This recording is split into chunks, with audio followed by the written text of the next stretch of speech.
tungo sa progresibong bayan. Alagang Karaman, Kalasyaw, para sa lahat. Popular sa balita, popular sa musika. Pangasinan Govwaves Network Corporation. Sa Pangasinan, we are the #1 pop music station. WJE 88.1 FM Radyo Pangasinan. Paboritong ang kabataan at matatanda. Paboritong pakinggan sa bus, tricycle, jeep at mga opisina. Paborito mo, paborito ko, paborito natin lahat. DWJE 88.1 FM Radyo Pangasinan. #1 pop music station. Paborito. Ang susunod na programa ay rated GP. GP? Ano yun? Garantisadong pampaborito! Sa iprograman mangiter, nadalan at saray ay sa kialinawa. Tang opinyon, unong adliknaan na saray umbalay at saray issue. Yung makakaapekto at bilay. Kawayangan, tan kanupugan na balang sinansakay. Liknaay babalay! Manangilaban at kanupugan, tan kawayangan at saray umbalay. Kapaborito, RJ Jimenez. Liknaay babalay! Naringalan, Lunes hanggang Biyernes, DWJE 88.1 FM Radyo Pangasinan. Liknaay babalay!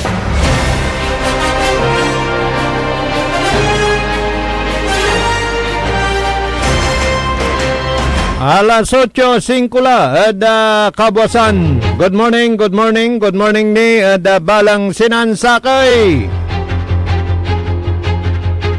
Kasumpalan nyo ng alan sa programan Early in the Morning ng kapaborito Orly Navarro. Wadya matla sa programan may paruntal na saray patag-patag dan matuan lekna ay balay. Yan aspeto technical engineer Nexon Dakal.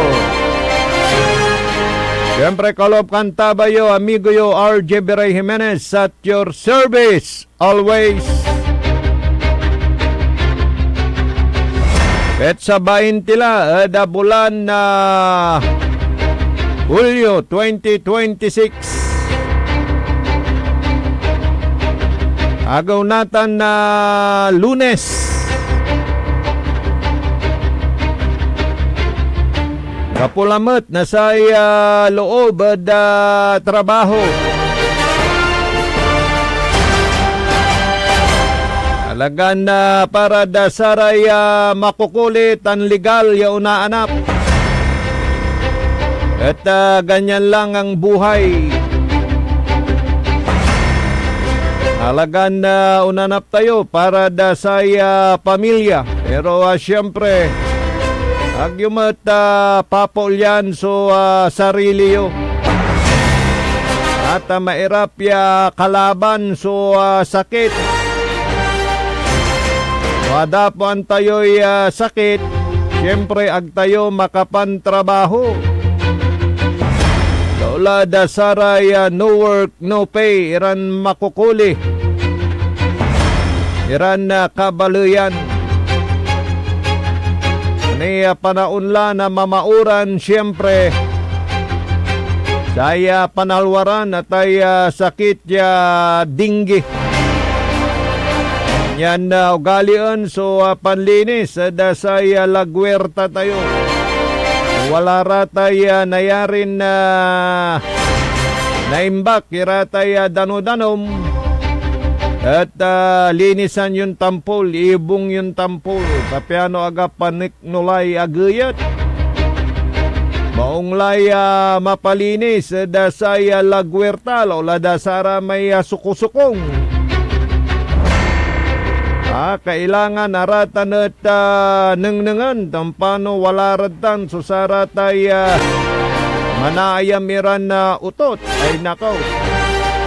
Lalo la ayaso sa virus salamat ya hanta virus. Yaya at saraya sintomas to, singa kamot adinggi. Yaya at naalabalat dasay aratay uto-utot. Number 1 na tatang tanagagik. Wala, dasay ay panaon na mamauran, leptospirosis ayaging. Pero araya namin at naiwasan. Naalwaran iraya no mapalinis tayo. Kanya naya at advice da balang sinansakay pansansyaan so kalinisan. Tara may liknaan, reaksyon. Ay anto kasi pikabat mo idol kwanda taga Kalingayan da sa tay kontrobersyal ipapalagay SB building ditan da balay na Lingayen. Ya wala ray nabibitla iran opisyal na balay. Ay ibabagan na si Kara at wala supikabyangan dasatan niya konstruksyon. Daula eray manuulay at abayaglatan Jenir Nixon niya kalakaran. May sakikan manuulay insan ka mangalay mangabang siya na sakay kontraktor. Magmali dami labat. Siyempre wala tayo 3% kuha mo pa. Karayay walay lisensya iran na kontraktor no abang ang dami lisensya at nayari at siyempre jada saya bak katatang tanagagit jada say bids and award committee at mumat nga ran yung opisyal na balay taganayari lang te kanya na say gawon da mga bang ira na may lisensyadong kontraktor, payaglatan niya kalakaran, pero walay limat ya bantay dasatan at ay dami at atang tanagagik. Si katuya mo, susakay dasay neneng-nengan na sa National Bureau of Investigation dasatay kontrobersyal laman. Ya ginastusan niya billion of pesos ay sports complex sa tatang tanagagit. Sa may agawan SEA Games. Sige. May mapagat ang paano wala raya na ituyawan tayo dasatan niya issue itan dasay balay na Lingayen. Arom nira na impormasyon na balita. Wala lamat. So, say iter ayuda. Siguro nabuwas unga puya. Ay, teg to 2,000 pesos. Para da say kabyangan na purpis. Pero saya may purpis. One time laban. O, sara may melag. So, say almuda. At nayarin na unga po at sayan bulan niya hanggang Disyembre. At makawat ira nagtig 2,000 pesos. Dapat yu palagi. At siya palamat so manasikaso at saya. Siya palamat so in charge at pangala nilistaan. Aya kasi utundalan at si kapitan. Aya kasi utundalan at si mayor. So approval no siya para sumakawat na sayan na 2,000 pesos parte na sa may uplift program na sa administrasyon na Presidente Bongbong Marcos lapod na saya so krisis at paglay booking lamat timarak lamat manusila lamat so presyo na sa gasolina nabuwas una tagay 10 pesos so diesel saya gasolina mga 3 pesos tulaya at ay lamat so anunutan na sa administrasyon niya pangiter na ayuda at sa sektor yan pag ya tulungan kanya natay tepet yun no supay Manggawa na listaan, supaya panlapuan na listaan, supaya ngaranya na yarin na indan. Wala kasi pikabat ng kapitan ng mayor dasatay listaan. Wadjaya, dengalan tayo, tatang tanagagik, dengal yun maong, no panon so sistema yagawan.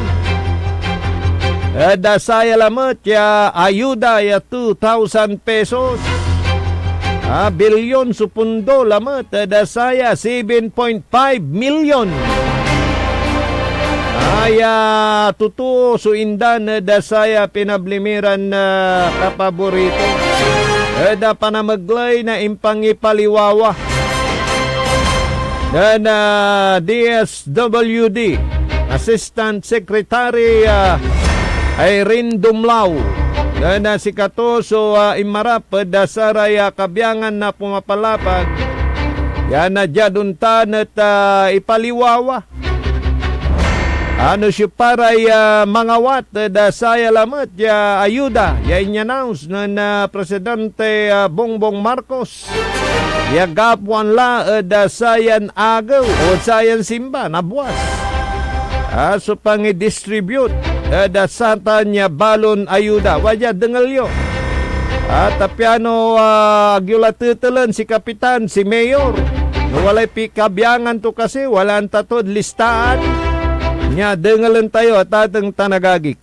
Ilalim po ng Executive Order 110, mas pinaigting pa po itong Unified Package for Livelihood, Industry, Food and Transportation para sa mga vulnerable Filipinos at maprotektahan sila mula nga po sa nagpapatuloy na energy emergency. So again, alinsunod sa kautusan po ng Pangulong Marcos Jr., ang DSWD po ay magbibigay ng agarang tulong para sa mga kababayan natin. 7.5 million households po ang makikinabag dito sa bagong uplift assistance. There are 3 groups na kung saan nga po yung unang pangkat ay binubuon ng 3.5 million households. Ang listahan po ay galing sa list ng Pantawid Pamilyang Pilipino Program at ang Walang Gutom Program. Ulitin ko po, 3.5 million households po yung nasa unang pangkat. Sa second group, meron po tayong 2.5 million households na kabilang po dito ay yung mga mahihirap at near poor natin mga kababayan. Mahihirap po but are not included in the Pantawid Pamilyang Pilipino Program and the Walang Gutom Program. And yung mga near poor o yung nandun po sa lumagpas po dun sa poverty threshold but are vulnerable, no? Kung halimbawa magkaroon ng sudden shock, they're vulnerable to slide down to poverty kung wala pong government intervention. So ito pong talaan ng 2.5 million households ay galing po sa 2024 Community-Based Monitoring System ng Philippine Statistics Authority. And ang Group 3 naman po ay binubuo ng 1.5 million households na manggagawa at kanila pong mga pamilya na may mabababang kita na nasa listahan po ng Social Security System. So galing po din to sa 2024 CBMS at binigay natin for cross-matching sa SSS. Ngayon, magkano po ang tatanggapin ng bawat pamilya o household under these 3 groups? Para po sa unang pangkat, mga 4-piece beneficiaries at Walang Gutom Program beneficiaries, makakatanggap po sila ng one-time 2,000 pesos. Yung naman pong Group 2 makakatanggap din ng 2,000 pesos mula Hulyo hanggang Disyembre. At ang third group naman po ay makakatanggap ng 2,000 pesos from July to December. Paano po nila ito matatanggap? Yung mga 4-piece beneficiaries po natin ay matatanggap nila yung kanilang uplift assistance through their existing GCash accounts or Land Bank cash cards. So itatop up na lamang po ito sa kanila pong mga accounts. Magkakaroon na lamang po ng abiso ang ating pong National Program Management Office kung na-top up na ito ng Land Bank sa kanila pong mga accounts. Ulitin ko po, one time lamang po ito. Now, for our Walang Gutom Program beneficiaries na tumatanggap po ng assistance through their electronic benefit transfer cards, but food credit po kasi yan. So ang gagawin po natin, sa redemption days po nila, starting next week, magkakaroon ng manual payout for this one-time 2,000 pesos uplift assistance. Now, for Group 2, yung kanila namang pong 2,000 uplift assistance, sa unang bigayan, manual po yung distribution. But we will take that opportunity to enroll them sa mga financial service providers na available in their respective areas or sa land bank para yung succeeding uplift assistance po nila ay matatanggap na nila through their digital accounts. At para naman po sa ating pong mga kabilang sa Group 3, yung mga employed at kasama sa 2024 CBMS ng PSA, yung pong may 20,000 and below na SSS monthly salary credit at nakapaghulog ng contribution at least once in 2025 or in 2026 at meron pong special disbursement accounts sa SSS, matatanggap po ito through their SSS accounts. So, magbibigay na lang po ng abiso si SSS or mag-email or may notification sa kanila pong app to inform them na na-top up na po o na-credit na sa kanilang disbursement accounts yung 2,000 pesos. So, yun po, malinaw. Malinlinaw, yang Kapuso Pikabyangan, nasaray opisyalis na barangay, opisyalis na MSWD, asaray mayores, edsay listaan. May plemiron grupo, purpose, pero one time labat. May kumadwa na grupo, malapo at PSA. Sana may sakay at manlapod listaan na SSS. O, nitan, malinlinaw. Natan, paano nyo nantaya si kayo at sakay at saray benepisaryo? O, indanda kayo napakabat. O, si katutan, pero sa iya tapat na sa may kumpare kaya manginginom, ayatan talaga suubat. Dasay naliliknan kairapan na may iterlan iter sa gobyerno. O, liknaan nyo, pasabiyo pa na maglay na sayan programa.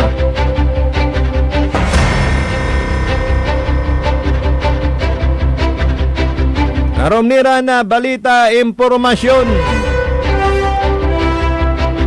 May mga nagbabalak pa rin na mga liyan-ngilan na nagpapataya ng bukis dito po sa small town lottery sa lalawigan ng Pangasinan.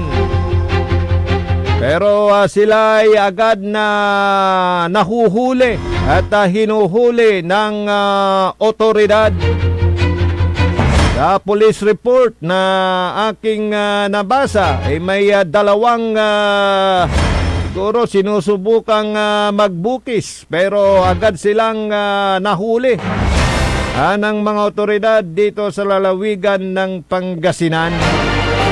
Kaya ito'y maging babala na dito sa ating mga mananaya ng small town lottery, natangkilikin lamang po yung legal na nagpapataya ng small town lottery dito sa Pangasinan. Ito hong mga kabot kobradores ng Grand 88 Gaming Corporation. Iba naman ho yung sa lungsod ng Dagupan. Tulad nung nangyari na may nahuling dalawang nagbubukis, nahuli, di siyempre, paano nila mailalaban yung taya ninyo, nahuli sila. Di ba? Kaya madali namang alamin kung ang nagpapataya sa inyo ay legal. At sila ay kabot kobradores ng small town lottery na Grand 88 Gaming Corporation. Dahil kompleto po sila, meron silang ID, meron ho silang chaleco, yung kulay blue at dilaw. Saka yung papel nila, malalaman mo na ang inyo pong tinatayahan, ito pong legal operasyon. ng Grand 88 Gaming Corporation. Iba na ho yung ang tinatangkilik natin ay legal. Dahil sa Pangasinan, sa Ikwandansatan, ang gapoy paga. Wala kang kaba pag ikay tumaya na kung ikaw ay manalo, tsak ang iyong panalo at makukuha mo ang premyo. Bukod pa dyan, nakakatulong ka pa sa kanilang programa, lalo na ang PCSO na nagbibigay ng tulong sa ating kapwa sa pamamagitan ng kanilang mga social responsibility, kawang-gawa. Ganon din ang Grand 88 Gaming Corporation sa kanilang Grand 88 Cares. Kaya bago kayo tumaya, alamin ninyo at siguraduhin ninyo na ang inyong tinatayahan legal. Ito hong Grand 88 Gaming Corporation. Para ang inyo pong panalo ay hindi ho mabulyaso.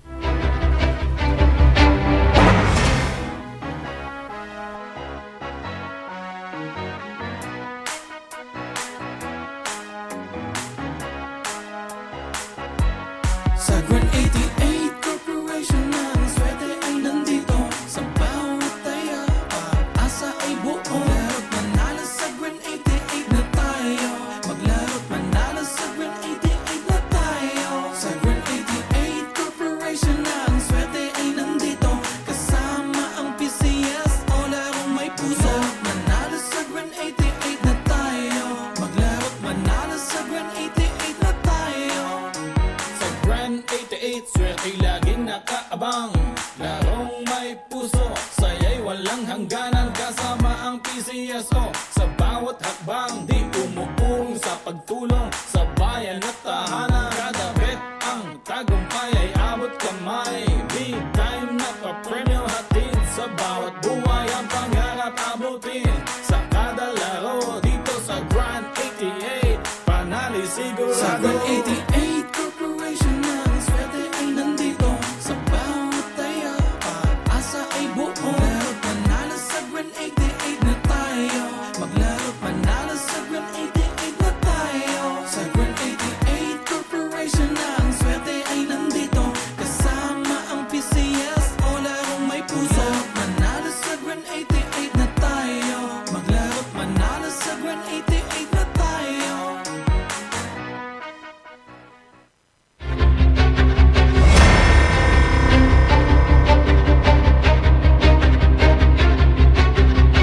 Ang kapulay malaw may oras sa dasayan na programa tayo. Programa na likna ay balay. Umpawila kadasayon sublaya programan PEM. Paninilbiyang agresibo at matapat. Sa bayan ng Binmalay, bayan muna bago sarili.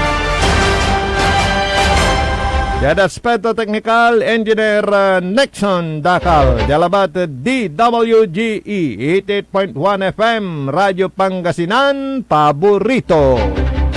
Sa programon mangiter, nadalan at saray ay sa kiyan